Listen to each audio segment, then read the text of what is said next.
seats there. So on your right, you've got Vidianto Wijaya, Grand Prix Denver champion from much earlier this year. Yep. We were both at that Grand Prix. I dropped. I lost playing for day 2. You dropped early as well? No, I was X1 at the end of day 1. Oh, that's right. Won my first round of day 2, and then won forward to yes. And then we saw everything that Denver had to offer that evening. Right, and also that as it turned out, that 1 and 4 ended up costing me silver in a qualification for Pro Tour Dublin, the way that things played out. So no big deal. Not a big deal. Just a bag of bones there that I brought up.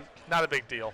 He'll be playing Black Green Devotion again. VD's he wanted to let us know that his green splash is very minor in his mono black deck. Nothing major, just abrupt decay. And we've got Sidher. He's playing Boros, very close to the deck that Ben Lundquist is playing. He's going to start off with Judge's Familiar. So you've got an aggressive deck against a control one. Now, it's not mono red, but it's pretty close, as Wijaya is going to play a Swamp and just pass the turn back. So Judge's Familiar is going to come in here for Sidher, and now he's going to play a Daring Skyjack and pass the turn back. We'll see if VD has a removal spell, which it does not look like he does. No. And again, a very metagamed. Vidianto's list, again, one of these very heavily metagamed towards beating the mirror match type of list that we've seen with the main deck Pack Rats. He's got his removal suite's very dedicated to that. 4 Night Veil Specters. No Life Bane Zombies. This is sort of the evolution of the Black Devotion decks we've talked about. All right, so Daring Skyjack going to come into the red zone, offering up a trade with a Night Veil Spectre. No, sir, there's an Imposing Sovereign now. We saw it from Lundquist's side. He had Azorius Arrestor. Yep. You see Sidher here. You see Sidher has, Imposing Sovereign. You can see the difference between the 2 cards right now. Yeah, well, you really can. It's much more powerful. Having the Sovereign is very good this turn if VD has to play a Desecrator Demon, for example. Sure. But the Arrestor has a little more flexibility later on in the game. All right, so Nykthos is going to come to play. That can add 3 Devotion, but that requires 3 mana, so he's going to still just have 4 mana total for the turn. Will Wijaya, you see his hand right now. He's got an Underworld Connection. He's got Ultimate Price. He's got some things to do. He also has a Grey Merchant hiding out in his hand, too. So we'll see how he wants to craft these next couple of turns. Yeah, a lot of power. And this is kind of the rough thing, about, say, a White Windy deck versus a mono red deck. Ricky's creatures are much more powerful than the ones that I had to play with, but he has no reach and much less removal. So the things that VD plays to the board, he has to slog through. He has no reach to burn him out of the game, and that's going to make things like slogging through Grey Merchant much more challenging. So let's see. See VD taking a decent amount of time on this turn. Just figure out what he wants to do. Oh, he just passed it back. Yeah. Okay, I apologize. So he's just leaving up removal spells. Sidher's going to play a Sacred Foundry untapped. There's a Spear, and this is obvious. This is a pretty clear representation of Brave the Elements in the grip. Yep. But he's not going to do it preemptively, I guess. Yep. He's not going to offer up anything that any suicide attacks here. Just going to attack with the stuff that he can attack with and force VD to act first and then Brave. Mm-hmm. So that's exactly what does happen. VD does cast an Ultimate Price. Brave the Element's going to counter that, give creatures protection from black. Sidher's going to come across for 4, 5, 6, 7 points of damage and just going to pass it back. So got some work to do here if you're Wijaya. Yeah, Grey Merchant's a pretty good start here, just starting to get caught up a little bit.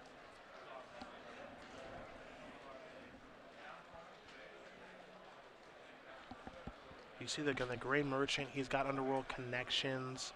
The 1 mystery card hanging out there. Grey Merchant's, it's not bad here. No, Gain it's 5, totally gain fine. 5, drain 5. The body's valuable. Yep. Will come into play tapped. Yep. Because of the Sovereign, but the body is valuable over the course of the game. And Night Veil Spectre is doing a decent job right now of kind of holding the ground. Not great, but I think you have to play the Grey Merchant, which is what Jai is going to do. And so he's going to go up to, 14, and Sidher's going to go down to 13. So Ricky starts his turn, and we'll see if he has, VD's defenses are down. This is a really good spot for him to capitalize if he has something. It appears that he has another copy of Brave the Elements here. That's a good Magic card. Yes. So we're going to see if Ricky just fires in here. His Mutavault's a 3/3 because of the Spear, so that can attack in a Night Veil Spectre. The rest of his team could get protection from black. Hit for quite a bit, but it would leave Ricky kind of out of resources. I think it's worth moving in, especially when you Depends have. what the last card in his hand is. You have cards like Boros Charm to draw to too for a little bit of reach. Johnny Calderbride also providing reach in this situation. The fact that he has natural good attacks anyway between the Skyjack, the Mutavault, and the Opposing Sovereign means I wouldn't want to fire off this Brave the Elements just yet unless it's for lethal. I like the attack with the Judge's Familiar. Because if Wijaya wants to take the opportunity to eat the Judge's Familiar, he would end up taking 3, 4, 7. That'd be 10 damage, put him down to 4. Yeah. And I mean, how much better is this Judge's Familiar going to get over the course of this game? Well, if he's at some point trying to set up a turn that involves Brave the Elements, then that Judge's Familiar gets cashed in for 2 damage. Okay. It also potentially obstructs some sort of play that BD wants to make because the Force Spike is still there. So Okay. it has greater than 0 value and another Imposing Sovereign. And just pass the turn back. Okay. See, that's a spot where the Arrestor would have been better. So, it's you mix and you match. Yeah, sure. Maybe we should play just one of each. Yeah. Had you considered that? Well, one of each is arguably better than 2 of either, I guess. Who even knows? Not I, that's for sure. Only Craig Wesco, I think. Right. He's the only one. Craig, tweet at us, Right. please. Like, is 1 Imposing Sovereign 3 Arrestor correct? Like, maybe that's, I don't know. It's hard to say. So VD's hand appears to be an Ultimate Price, an Underworld Connections, and an uncastable Abrupt Decay.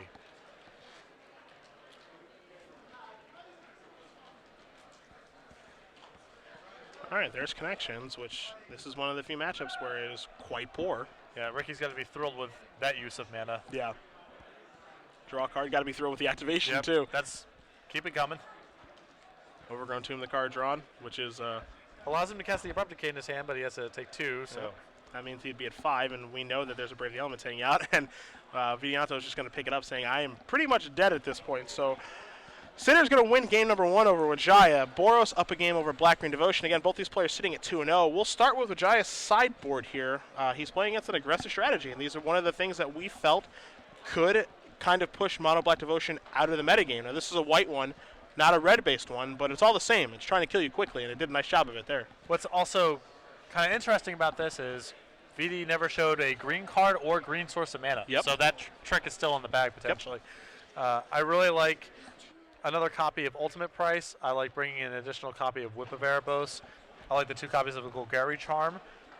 2 Putrefies is reasonable. It's a removal spell that can also catch Spear. And then he has another copy of Abrupt Decay too. So I expect him to just kind of go to more removal. Take a look at Sidher's sideboard here. He's going to be on the draw for this game. He's got a Prince State Captain in the sideboard. He's got 3 in his main deck, the 4th one in the board. A single Pacifism, 4 copies of Boros Reckoner, 3 copies of Glare of Heresy, 2 Gideon Champion of Justice, 2 copies of Electrickery, a Mizian Mortars, and an Assemble the Legion. Truthfully, not a lot of these cards really stand out to me as being great in this particular matchup. I like Assemble the Legion as a singleton in a sideboard, but again, that's a 5-mana spell. In a deck that doesn't play a ton of lands, we're looking at he's got 4 Temple of Triumph, 4 Sacred Foundry, 4 Mutavault, so that's 12 plus 11 planes. That's 23 lands, 5-mana spell coming in the sideboard. As great as Assemble the Legion is against these Black Devotion decks, again, well, we're not excited about it. I like having singletons of cards like that in a lot of the sideboards that I build because post-board games are just going to be going longer. Your opponents are... There's very few post-board games that get faster. Almost all of them get slower because people are bringing in reactive elements.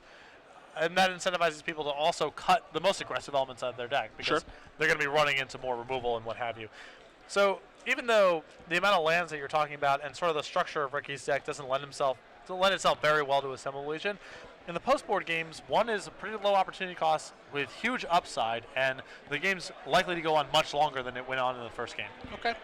Other cards in this sideboard here, I mean, Gideon Champion of Justice is kind of a unique effect against this sort of strategy, and this is Planeswalker that you really can't interact with in a typical means. I'm not sure if that means that it's good in this matchup or not. It's kind of weird to see this in the sideboard.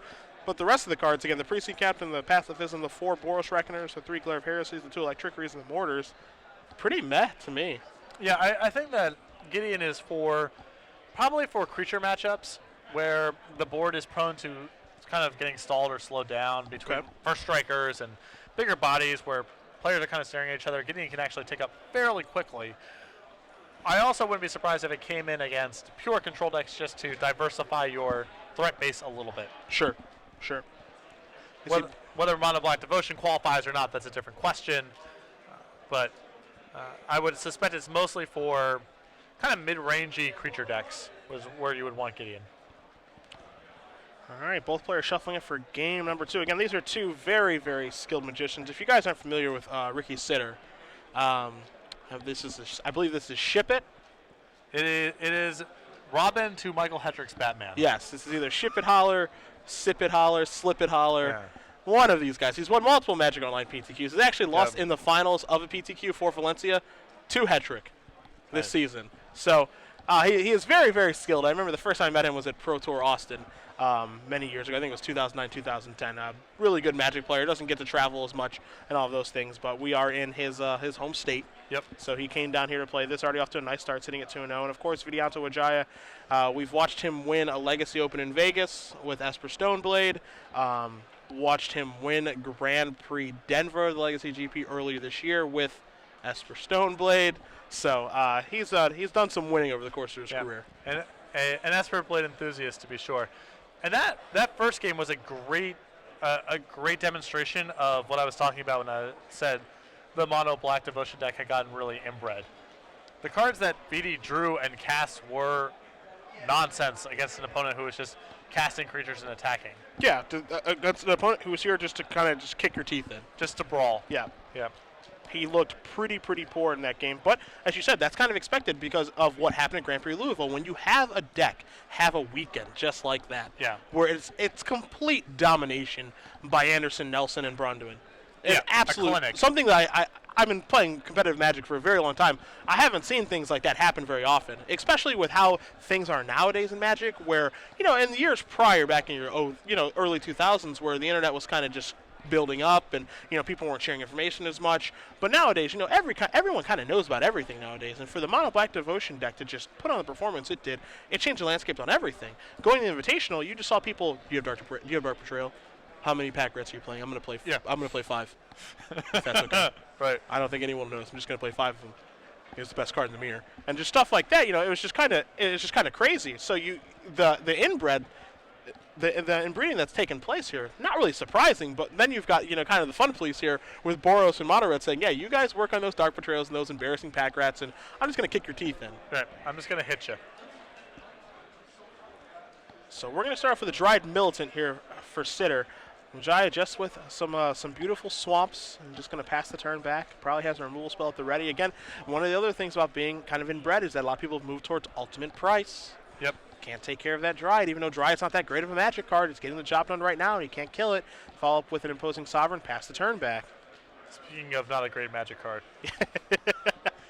Hey, these white cards kind of stink, but they get the job done. Golgari Guildgate going to pass the turn back. So the green the cat's out of the bag now.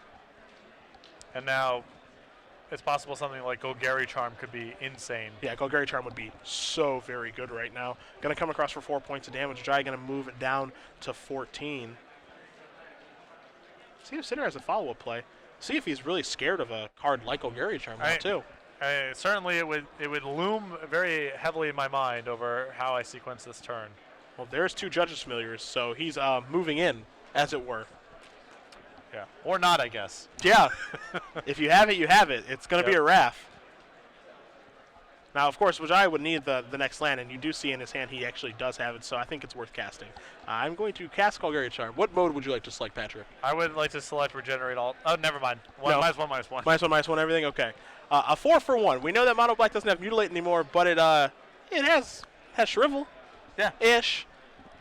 So a very good Golgari Charm there from Wijaya. Follow-up play is just going to be a Precinct Captain. And now, Mono Black doesn't have, a ton of removal, like mass removal right now. So that Golgari Charm Splash is what's going to have to get the job done. But this is exactly how, if you're Wijaya, this is how you want the game to go. Right. The Johnny Call of the Pride is going to try to pump up Precinct Captain, give it a +1/+1 counter. Replicate says, I don't think so. And now Nightveil Spectre can go to work either on the Planeswalker or on Sidher in general. Looks like I just saw a blue-green temple. Is that the Temple of Mystery? The Temple of Triumph, excuse me. Just facilitating the splash, waiting for, I suppose, the green-black Scryland in the next set to sort of fix this. You see what Wijaya's handing out. He's got Desecration Demon. He's got Hero's Downfall. He's got Underworld Connections. He's got plenty of options here. Where Sidher's kind of mopey creatures. I don't know if they can come back in this one. Wijaya's sitting at 14. Yeah, this is with the Underworld Connections left over, BD can be pretty aggressive in the next couple of turns of getting out in front of the board and then have a backup plan in case Ricky's able to weather the storm somehow. I think the two options here, if you're actually, I think all three options are pretty good right now, honestly. I could attack the Planeswalker, or I can just stack you and take the top card off your deck. I could just Hero's Downfall that Ajani. I could play Desecration Demon. It is a 6/6 after all. You see Mutavault come off the top there for the Nightveil Spectre. Or I could just play Underworld Connections and just draw a card. If you're Wijaya in this situation, obviously you don't know Sidher's hand, but would you just want to deploy the 6/6 and pass? Well, yeah, I like this because, it sets you up for being able to use your Hero's Downfall to kill something and be able to then kill the Ajani with your Desecrator Demon, not really have to worry about it. Just take it out in one shot. Okay. So 6/6 is going to come into play. You see Ajani's going to pump up the Sovereign. Now the Sovereign is a 3/2. Can't really tango with any of these things right now, however. Going to play the Mutavault off the Spectre. Will Wijaya for his land drop for the turn. We see that his draw step was another Underworld Connection. So two of those to go along with a Hero's Downfall in his hand. And we're going to see that 6/6 try to take down the Ajani. It does. Spectre's going to come to Sidher. Top card, what are you? You're a Boros Charm. We're a long way away from that. Well, we have green, blue, and black mana, so we're only a little bit short right now. Underworld Connection's going to go into a swamp, and we're going to pass the turn back. Sitting pretty comfortably. Yeah. If you're Wijaya right now. Gotta feel everything kind of lined up pretty well this game. Well, the Golgari Charm especially was a backbreaker. And I'm a big fan, there's a Boros Charm that's going to go up to the Dome. I'm a big fan of the green splash in the Mono Black Devotion deck. I think the green cards that you're splashing are all just so powerful. Yes. Abrupt Decay is a great card. Golgari Charm is very, very good. Here's another Ajani that's going to come into play. I just like all of the green cards and all the things that it does to kind of make you better in the mirror match, better against Attention Sphere. So I think just a healthy splash. Yeah, I mean the mana's the tough part, right? VD is playing actually Prophetic Prism in his list, along with a lot of off-color green duels to make it happen. So sure. It's not low cost, but well, either way, Wijaya's going to win game number 2 over Sidher, and so we're going to move into a third and final one between these two fantastic players. Black Green Devotion, Boros, they're evened up. You see Sidher going to shuffle his deck. Looks like he's happy with his configuration already. You see Wijaya's going to go back to the sideboard. Be interested to see if Sidher does go back, or if he's just happy with how his mono white deck is going to try to get the job done here with that light red splash. Yeah, I guess if I was in VD's position, the card that's most likely to have a big discrepancy in power level versus on play versus draw is probably Pack Rat. Okay. Pack Rat on the play is probably fast enough in a lot of places to be productive. Pack Rat on the draw, probably not. Yeah, I think I agree with you there. If there's a swap happening, I would guess it's that card.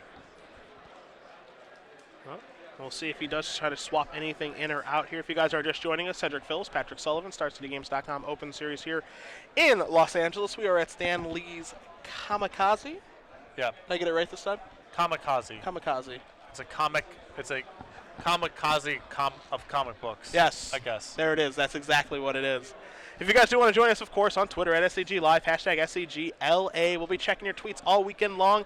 Part of the reason this matchup is on right now is because Killer_B tweeted at me and us that if we didn't put it on, we would be terrible at our jobs. I think that's some sort of moral hazard we're opening up by allowing the viewership to dictate the coverage this much. As Jalen Rose would say, give the people what they want. Got to do it. Yeah. Give the people what they need. Oh, yeah. I think Glenn Jones was on top of it anyway. I think this match is going up regardless. He does okay. It's fine. He does okay. Game number 3. Yeah. Boros on the play. Who you got? Boros. Wow. VD needs to have... It's that easy. Well, VD has nothing to really do on the first turn of the game. He needs to there's a lot of pressure on him to have green mana early. I would rather be on the Boros side. Can you leave Thoughtseize in this matchup? I think VD probably has too many lands that come into play tapped. If he was a little bit smoother with the way the land drops worked, I think it would be one thing, but he's already going to be hiccuping a little bit with how efficient he is deploying his mana on turns 1, 2, 3, and 4, because he has to sneak in some comes into play tap lands along the way. Okay. that would lead me towards taking them out. Okay. There's a lot of times where people say, people play against an aggressive strategy, you just immediately board those Thoughtseizes out. But, if you Thoughtseize a 2-drop, the 2-drop was going to probably deal. If you Thoughtseize a 2-power creature, excuse me, it was probably going to do you 2 points of damage, potentially 4. So Thoughtseizing it actually only makes it so it deals 2 to you. I think Thoughtseize is generally underrated against aggressive decks. Okay. I think people are too quick to take it out. Yeah, I think I agree with you there. Thoughtseizing against a red deck, for example, maybe even like a burn deck that has lava spikes. Well, you're just taking 2 instead of 3, so that's a win. And the information's valuable. Yeah. And sometimes they're just light on action, and it trades with a card that's hard to trade with otherwise. You can really blow up their hand that way sometimes. Yep. Well, we'll see if Wijaya did leave him in as he's going to finish shuffling up here for game number 3. I think I'm with you because Boros is on the play for game number 3. I think if Devotion was on the play for game 3, I would like Wijaya's spot here, but being on the draw, yuck. Not a fan. For sure, absolutely. One thing I do like about Sidher's deck, too, I like the use of a Johnny Call of the Pride in these decks. Yeah. Ben Lundquist had it on in his Boros deck earlier as well. Definitely a card that never got its fair share when it was first printed, just because of the way the metagame was and White Weenie not really being a deck, but Ajani is very powerful, and it's getting a second time to shine in this format. So much loyalty. Yeah, it's hard to kill. So much loyalty. I know Hero's Downfall is a big thing right now, as Attention Sphere is too, but so much loyalty as we see Ben Lundquist walking by here with the result slip in hand. Looks like he's getting ready to tweet another win with his Boros deck. Benny Beatdowns, as it were. So, looks like he's 3-0 with his Boros strategy. Yes. We'll see if Sidher can do the same thing. Boros, the new hotness. Yeah. No, it definitely capitalizes on Brave of the Elements and Ajani Caller, probably 2 extremely powerful cards. And there's just a saturation of quality creatures to make it all happen. I think you're using the term quality loosely. I mean, relative to the mono red deck, for example. Okay, that's fair. Something you're intimately familiar with. 2-1s with powers instead of 2-1s with drawbacks. Both players are going to keep. Dried Militant's going to start the show here for Sidher as Wijaya is going to draw his card, play one of those tap lands, as you did mention, Overgrown Tomb, and pass the turn back. Yeah, Overgrown Tomb is really important for him to have here. It means that all the spells are basically turned on. Mutavault being the second land is a little bit interesting. It makes you wonder, does Sidher not have another white source for like a Precinct Captain or a Spear Heliod type card, or is he just kind of saying, I really want to get that online right now? As here's a Prophetic Prism from Wijaya, going to draw a card, because he can just get in for 6 here and be pretty happy. Yep. I think we're going to see Ajani. Oof. All right, well, he does have the second white. There is your Planeswalker. So Elevator is going up and in for 5. And now things are difficult for Wijaya because now Sidher is coming from 2 different areas. Right. And I also really like, it's a small thing, but I like Ricky putting the counter on the Dry Militant because of Ultimate Price. Yeah, I'm with you there too. Again, it's small, but these things add up when you're playing beatdown decks. Johnny's going to go up to 6. Going to put the counter on Imposing Sovereign. Do you like the switching it up? Yeah, you want to diversify your bonds now that you have, because there's other removal spells that could tag it. So you guarantee deal 3 that turn. Okay. So you see Gideon, Champion of Justice.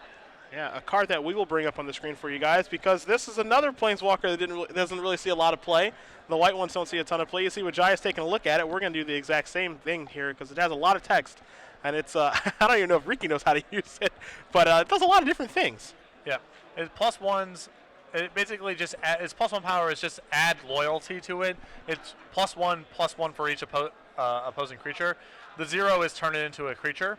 And then the 15, if you go ultimate, is win the game, basically. Yeah, Desecration Demon comes down, but you see that Wijaya knows that he's dead because all Ricky needs to do is activate his Mutavault, sacrifice it to tap the demon, activate his Gideon, pump up the jam with the Johnny to give it double strike and flying, and that's going to do it. And you saw Wijaya lay his hand out and said, I drew all these Underworld connections.